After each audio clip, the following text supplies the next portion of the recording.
10 तक गिनूंगा।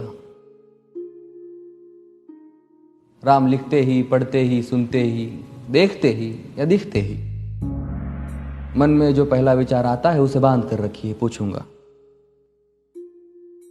1 2 3 4 5 6 7 8 9 9 9 हाथ काट कर रख दूंगा ये नाम समझ आ जाए तो। कितनी दिक्कत होगी पता है राम समझ आ जाए तो। भाई राम राम तो कह लोगे पर राम सा दुख भी सहना होगा। पहली चुनौती ये होगी कि मर्यादा में रहना होगा। और मर्यादा में रहना मतलब कुछ खास नहीं कर जाना है, बस त्याग को गले लगाना है और अहंकार जलाना है। अब अपने राम लला के खातिर इतना ना कर पाओगे और शबरी का जूठा खाओगे तो पुरुषोत्तम कहलाओगे। काम क्रोध के भीतर रहकर तुमको शीतल बनना होगा। बुद्ध भी जिसकी इच्छाओं में बैठे वैसा पीपल बनना होगा ये सब कुछ, और वो भी शून्य में रहकर प्यारे। तब ही तुमको पता चलेगा कि कितने अद्भुत राम हमारे। सोच रहे हो कौन हूं मैं? चलो बता ही देता हूं। तुमने ही तो नाम दिया था मैं पागल कहलाता हूं।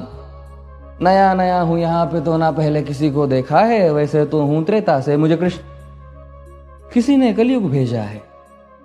भाई बात वहां तक फैल गई है कि यहां कुछ तो मंगल होने को है कि भरत से भारत हुए राज में सुना है राम जी आने को है। बड़े भाग्यशाली हो तुम सब।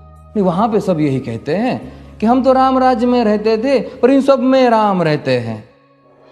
यानी तुम सब में राम का अंश छुपा है। मतलब वो तुम में आते हैं रहने।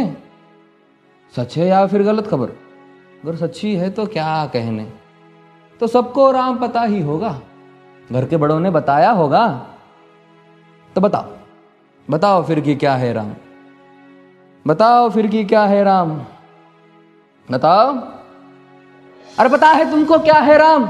या बस हाथ धनुष तरकश में बांध, या वन में जिन्होंने किया गुजारा, या फिर कैसे रावण मारा लक्ष्मण जिनको कहते भैया, जिनकी पत्नी सीता मैया। फिर ये तो हो गई वही कहानी, एक था राजा एक थी रानी। क्या सच में तुमको राम पता है? या वो भी आकर हम बताए? बड़े दिनों से हूं यहां पर, सब कुछ देख रहा हूं कब से। प्रभु से मिलने आया था मैं, उन्हें छोड़कर मिला हूं सबसे। एक बात कहूं अगर बुरा ना मानो, नहीं तुम तुरंत ही क्रोधित हो जाते हो। पूरी बात तो सुनते भी नहीं, सीधे घर पर आ जाते हो। ये तुम लोगों के नाम जपो में पहले सा आराम नहीं। ये तुम लोगों के नाम जपो में पहले सा आराम नहीं। इस जबरदस्ती के जय श्री राम में सब कुछ है, बस राम नहीं। ये राजनीति का दाया बाया जितना मर्जी खेलो तुम। दाया बाया, अरे दाया बाया ये तुम्हारी वर्तमान प्रादेशिक भाषा में क्या कहते हो उसे? हाँ वो left and right.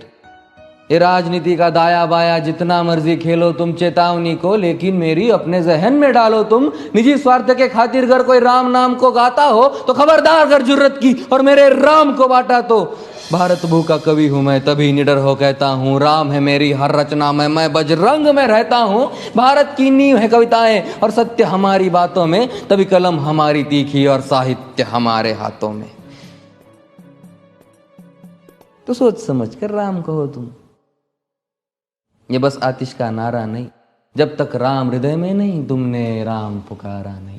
Ram Krishna की प्रतिभा पर पहले भी खड़े सवाल हुए। ये लंका और ये कुरुक्षेत्र यूं ही नहीं थे लाल हुए। अरे प्रसन्न हंसना भी है और पल पल रोना भी है राम। सब कुछ पाना भी है और सब पाकर खोना भी है राम। ब्रह्मा जी के कुल से होकर जो जंगल में सोए हो, जो अपनी जीत का हर्ष छोड़ रावण की मौत पे रोए हो। शिव जी जिनकी सेवा खातिर मारुत रूप में आ जाए। शेष नाग खुद लक्ष्मण बनकर जिनके रक्षक हो जाए। और तुम लोभ क्रोध अहंकार छल कपट सीने से लगाकर सो जाओगे तो कैसे भक्त बनोगे उनके, कैसे राम समझ पाओगे? अघोर क्या है पता नहीं और शिव जी का वरदान चाहिए। ब्रह्मचर्य का इल्म नहीं, इन्हें भक्त स्वरूप हनुमान चाहिए। भगवा क्या है पता, लहराना सबको होता है पर भगवा क्या है वो जाने जो भगवा ओढ़ के सोता है। राम से मिलना, राम से मिलना, राम से मिलना है ना तुमको? निश्चित मंदिर जाना होगा पर उससे पहले भीतर जा संग अपने राम को लाना होगा। जय सिया राम। और हाँ, अवधपुरी का उत्सव है, कोई कसर नहीं, सब खूब मनाना। मेरे प्रभु है आने वाले, रथ को उनके खूब सजाना। वो द्वापर में कोई राह तक है, मुझे उनको लेने जाना है। चलिए तो फिर मिलते हैं, हमें भी अयोध्या आना है। जय सिया राम। फिर से